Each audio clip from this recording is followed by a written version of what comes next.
Je m'appelle Griotte, c'est mon prénom.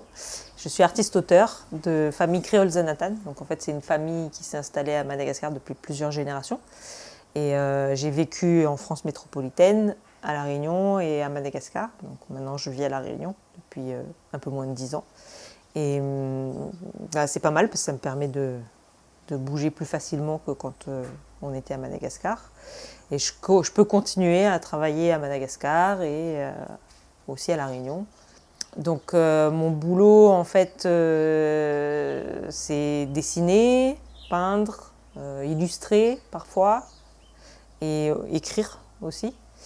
J'ai plusieurs sortes de réalisations. Donc je fais des tableaux, je fais des dessins sur papier et carton, je fais des livres, j'illustre des textes parfois d'écrivains ou de conteurs. J'ai des projets aussi, parfois avec des scientifiques, donc comme pour le livre Chez les creuseurs de Baobab. Je fais du carnet de voyage, donc ça c'est plus du témoignage en fait des voyages que je fais. Donc des fois c'est des voyages pour moi, puis des fois c'est des voyages sur un sujet précis. Mon travail, il y a un côté en dehors de l'atelier et un côté dans l'atelier, donc ces deux composantes du travail sont différentes mais en même temps complémentaires, parce qu'en fait je vais aller dehors pour prendre vraiment mon inspiration, me nourrir en fait, me nourrir culturellement, me nourrir intellectuellement, me nourrir spirituellement, parce que dans la forêt on prend beaucoup de bonnes ondes.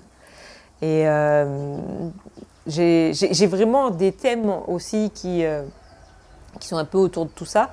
Le thème de cette culture métissée et qui est vraiment spécifique aussi à l'océan Indien. Là, j'ai pu même m'élargir avec l'Afrique de l'Est suite à pendant mon dernier séjour en Éthiopie. Ce qui m'intéresse beaucoup, c'est les différences et ce qui fait que dans ces différences-là, on est aussi les mêmes. Donc en fait, c'est la notion de t'es étranger, on ne se connaît pas, mais on a forcément des choses en commun. On a des ressemblances et puis on a des différences. Et nos ressemblances nous rapprochent, mais nos différences aussi. Parce qu'en fait, c'est sur nos différences qu'on va apprendre l'un de l'autre. Et ça, c'est vraiment quelque chose qui me tient à cœur. Et il y a un autre thème aussi qui me tient vraiment à cœur, c'est celui de la place de l'humain dans la nature. Donc, et c'est pour ça que j'aime bien les dessiner dehors. J'aime bien La Réunion. La nature, elle est tellement forte, elle est tellement puissante. Et on est tout petit, quoi. Donc Renée, je la connais depuis déjà pas mal de temps et elle fait partie de ces gens en fait c'est la famille que tu choisis. C'est pas ta famille, mais tu la vois puis c'est une évidence quoi. Quand tu la rencontres, c'est quelqu'un qui est important pour moi. C'est ces amitiés où il n'y a pas de jugement. Tu t'acceptes l'autre tel qu'il est. Et quand tu sais quand l'autre a besoin de toi, tu es là. Même si des fois on ne se voit pas pendant des années. Quand je suis partie à Mada, je ne l'ai plus vu pendant plus de 10 ans. Mais quand je la retrouve, c'est comme si on s'était vu il y a 2 semaines, quoi. Et voilà. Et on aime bien, avec Renée, on aime bien aller dessiner ensemble, toutes les deux, ou des fois c'est avec d'autres personnes, hein, mais elle nous fait des parenthèses, en fait. C'est des moments vraiment, on va dire, un peu sacrés. Hein, même si c'est pas une sacralité. Mais c'est des moments à nous et c'est des moments où on peut se dire des choses puis après des fois on se dit rien aussi et voilà. Et comme elle aime bien dessiner aussi, donc je vais pas dire que je la guide, hein, mais je la laisse faire et si elle a besoin de moi, voilà, je donne des petits conseils quoi.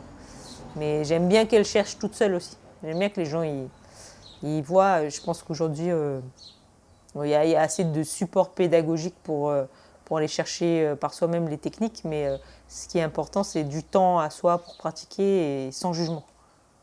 C'est le problème de l'enseignement, souvent, c'est qu'il y a des jugements et on veut te formater. Moi, je suis contre le formatage artistique.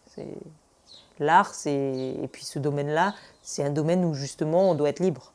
Il y a des contraintes techniques, on apprend, c'est l'expérience aussi qui fait qu'on apprend, mais Mais du coup, je pense que chacun doit trouver sa voie. Et donc, du coup, ce travail extérieur va nourrir en fait mon travail d'atelier. Le travail d'atelier, il se fait essentiellement pour les grands formats sur des toiles. Donc, je travaille à l'acrylique. Alors, j'ai une technique où je fais beaucoup d'aplats et de graphisme. Je fais pas vraiment, c'est de l'acrylique vraiment dilué en fait. Je travaille presque l'acrylique comme l'aquarelle ou la gouache en fait. Et, euh, et après, j'ai aussi tout un travail sur papier. Donc là, après, sur papier, ça peut être en volume, ça peut être des découpages, ça peut être des collages. Là, j'ai pas de, je me mets pas de contraintes, quoi. Je fais juste ce que j'ai envie de faire et ça va dépendre des périodes, en fait. J'ai des périodes où je vais travailler. Là, comme en ce moment, je travaille beaucoup sur carton d'emballage, en fait, au lieu de jeter mes emballages. L'intérieur des paquets de biscuits ou d'autres choses, ou les cartons de pizza, en fait, c'est très bien pour travailler, c'est costaud en plus. Mais voilà, c'est vraiment par période. Après, en général, je fais des séries. Je travaille sur plusieurs toiles à la fois, plusieurs dessins à la fois. J'ai des petites séries, des mini-séries dans les séries. Euh, je vais décliner, par exemple, après le voyage d'Éthiopie, j'ai fait des toiles plutôt pas en noir et blanc, mais on va dire en couleur très claire. C'est presque du blanc, c'est du gris pâle on retrouve des couleurs par derrière, et puis en noir. Euh, donc c'est toute une série de toiles comme ça, mais j'ai fait aussi plein de petits formats. Et, euh, et voilà, chaque projet en fait est décliné en plusieurs mini-séries. Et puis bah, quand je sais plus quoi faire, bah, je sors et je vais remplir mes carnets.